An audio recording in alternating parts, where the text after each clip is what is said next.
Welcome back to Glorious Creations. It's Lori. I'm so glad that you're here with me today. I'm going to show you how to make this beautiful pattern with green clay and black clay using mica powders and just a special little trick. And these are some of my most popular pieces, and I just love how the mica looks on the black clay. In addition to that, I have a surprise for you. You're going to need some small glass stones like these here that are called mosaic accent stones, which I got from Walmart. What you need to be aware of is on the backs of them, you want a nice smooth finish. Sometimes they have little lines in them or like little creases and seams. You don't want those. You want a nice smooth background. Okay, so I'm going to set those aside for now. You're going to need some green clay and you're going to need some black clay. This is about how much I have rolled out. I have turquoise and fruit green mica powder, and in the Tech Resu chameleon powders, I have purple, red, blue, and green, and cyan blue and violet. You will also need a paintbrush, which first things first. And then I'm going to roll it through my pasta machine on number 3. Okay. This is also rolled out on a number 3. Now, the one thing that I use to make this is just a simple charm. The one thing that you need to be careful of is this right here on the end. Just take it and press it down into your clay, like that. To remove it from your clay, you can use your fingers, or you can very carefully take a pair of tweezers, kind of slide it underneath there, and just pull it out. And if you don't like that little circle right there, where you make a mess by bumping something, you can just take a little tool and straighten it out. You can come back over it and press back into it. This is so easy to do. It's one of my favorite ways to make a quick pattern.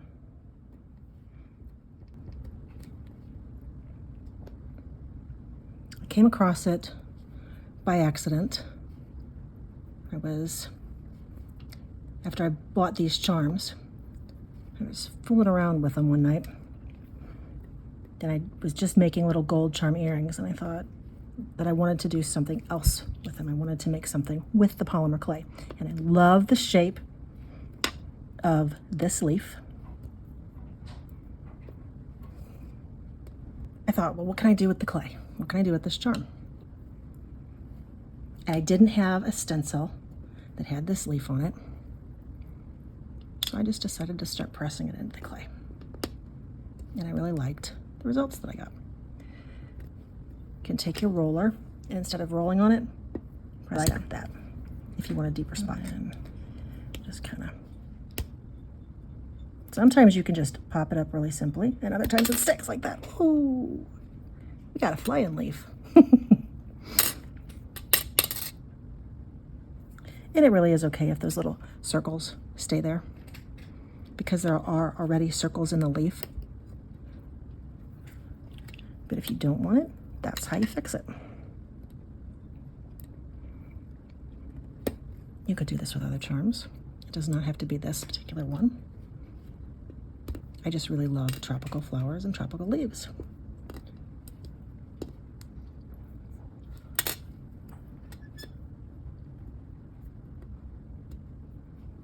I don't really like that one, so I'm just going to press over it again a little bit more. And get my nail under there and pop it out. But I kind of messed that spot up. So I'm going to use this and just kind of roll it out a little bit again. And that's okay. So you just kind of correct over your little boo-boos, as they say. And then come back over it with the leaf going the opposite direction. So it looks like the leaves are laying on top of each other, kind of like they would in the jungle. Now, I'm gonna do the same thing with the leaf on this one over here. But for now, let's take a little bit of our mica powder, and we're gonna start with the turquoise. And this has like a silvery color to it in the green.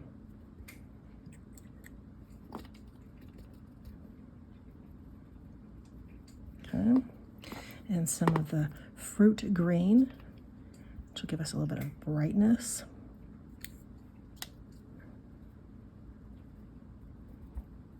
Just go in random places, pouncing down as you go.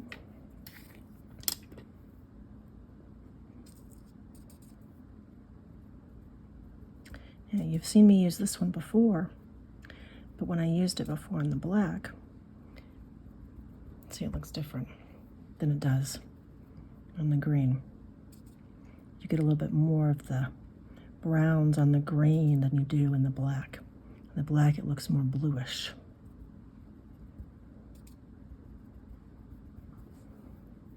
The chameleon powders are so much fun. Set that over there out of my way so I don't spill it. All right, this one is the cyan blue and violet. That spot was too heavy.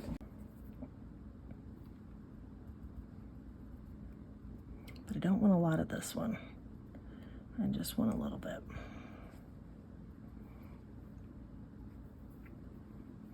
It's kind of hard to tell with the camera right here, the spots that I've missed. And it's okay if it's not completely filled in, because then you're getting the natural color of the clay coming through.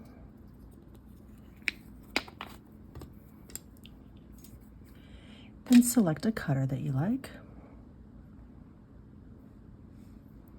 a spot that you like.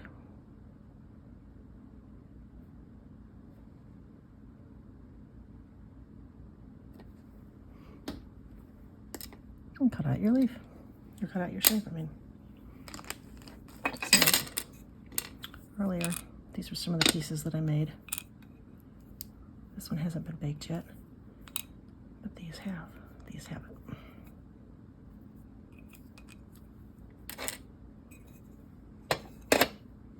Okay. I'm gonna carefully move this to the side for right now. Let's see, can I pick this guy up without messing it up? Sure I can. Clean that edge up a little bit with my fingertip.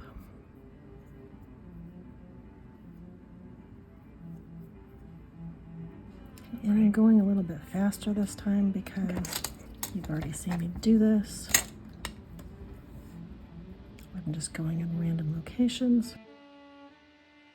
Some of the darker green, give us a little bit of shading. Add a little bit of black pearl to this as well, just to keep some of those darker spots in there. Let's get some of this fun stuff in there. I just love the simplicity of this, as well as how impactful it is.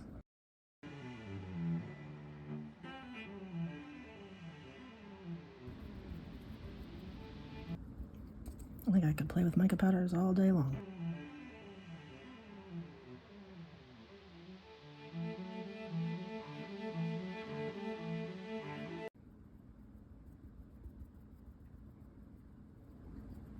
Okay, we're gonna need liquid polymer clay. Now, take one of these guys, and we're gonna decide what we like. See, like right here, there's not much going on. And right here, there's not much going on. But there's a lot of interest right in here, right here. So I just put a little clay on, liquid clay on here, and I'm just gonna rub it on with my finger. Thin coat. I don't need a lot. It's just intended to help this bond to the mica as well as the clay underneath that we're setting it on. Okay, so press it down.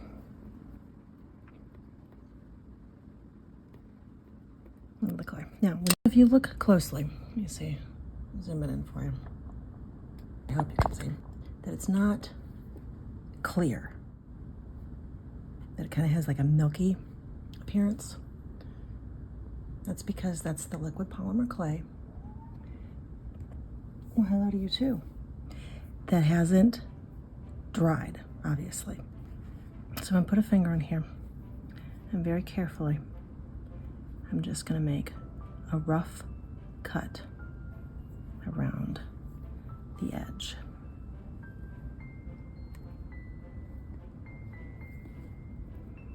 I'm gonna pick this up and move it out of our way. And this is a little too wide over here. So I'm gonna clean that off. I'm gonna look to the side. I'm gonna see what I see underneath.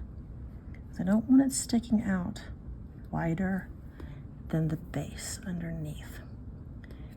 And so if you look at most of these, because it has a beveled edge, it's not as thick through here.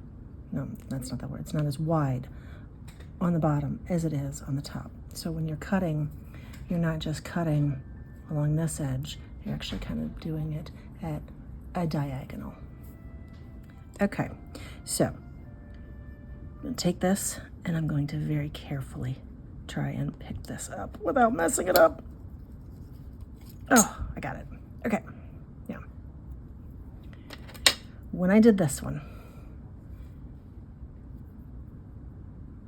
it was my first experiment piece. And I turned it over and then I took the blade and just kind of ran it along this edge. But do you see how it just kind of tried to buckle on me there? That's because it's not completely adhered. It's just wet liquid clay that's kind of holding this to the glass. Okay.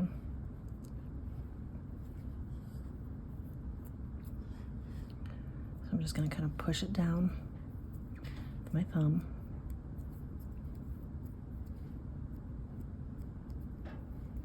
And that stretches it out a little bit, spreading it out over the clay.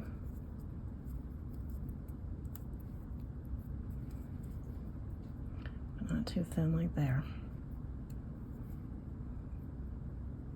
And the top looks like it's all cloudy, but it's just the mica and clay from my fingers. Okay, now I'm going to take it and I'm going to trim it again. Gently, slowly, always cutting away from myself, taking my time, trimming as necessary.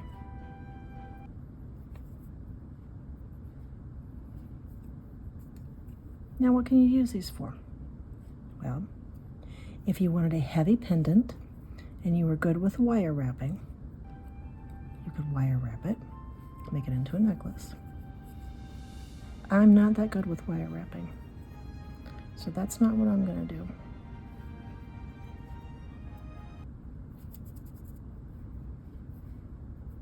Sorry. I know, I stopped talking because I started concentrating. Do you do that, or is that just me? But I like the idea of using this medium for something besides just jewelry. And that's really what I've been trying to think of. Anyway. You could use these as a little paperweight on a desk. But I'm gonna turn them into fridge magnets, I think. And you'll see the difference. This one is clearer and you can see the leaf underneath, but this one still has that cloudiness in it. And unfortunately the leaf kind of distorted a little bit because I messed with this part of the clay too much. When I baked this, I put it on the tile, tinted it, baked it for 30 minutes. Then I turned it this way and I baked it again for another 30 minutes. So it allowed the heat to get it from both sides. And it may have been better to have baked it this way the first time and then turned it over onto the warm tile and baked it this way so the heat wasn't going through the glass the first time. I don't know if it makes a difference one way or the other. I know that after the first 30 minutes, it was still a little cloudy. After the second 30 minutes, it came out clearer and I could really see the leaves underneath. So I think I'll do one more, and you know what we can do? We can test it. The way to bake it, if it makes a difference. And if these don't turn out, I'll go back to the drawing board. And once again, just press it down a little bit. Being careful not to distort it too much. Make these sides just a little bit prettier, maybe. A little bit smoother.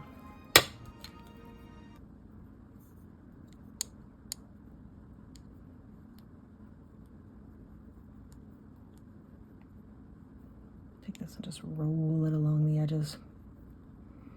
Use it to smooth it out. Kind of curve that edge, kind of give it a little bit of a bevel.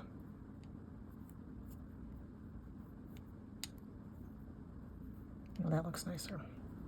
And then maybe across the back ones to roll out some of those fingerprints or marks. And I'm hoping that you guys out there are having this spark your creativity, giving you some ideas, things that you can do. You don't have to just use this design, this pattern. You could use other colors. And I have one, this, and then these guys are down. And I don't know if it'll make a difference or not, but we'll find out.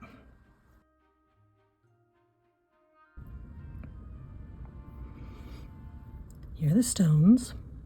Let's see. This one I did like that, and this one is still stuck.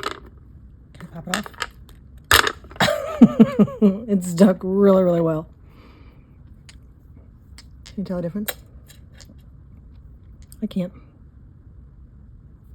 I really and truly can't tell a difference at all.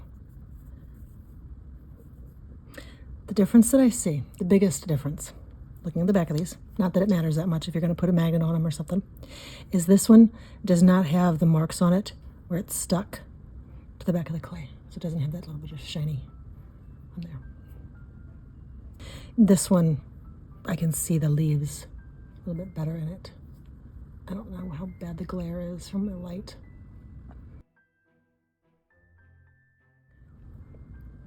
Here's the green one.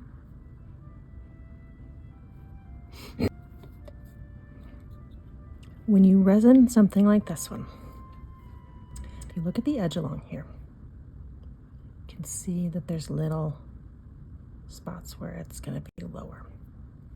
And you're going to want to bring the resin across really carefully because it's higher here and lower here, and it might want to pull off. So it just takes a little bit of extra care and time when you're resining these to make sure that it doesn't spill off.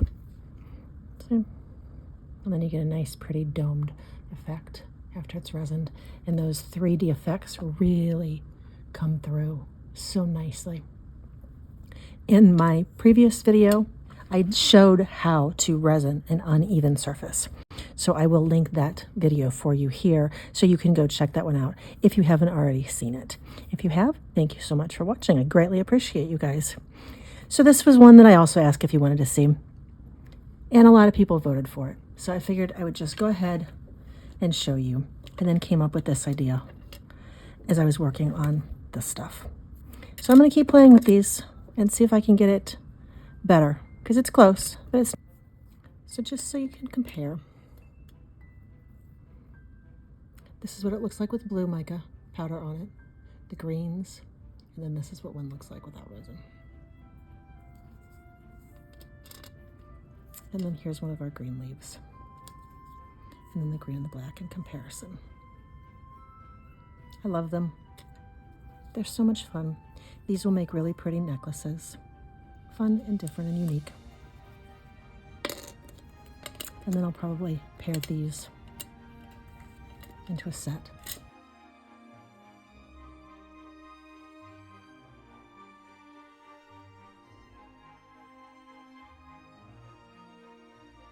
I hope you try this. If you don't want to try it, you can always check it out on my Etsy page. Have a glorious day, guys. Talk to you soon. Bye.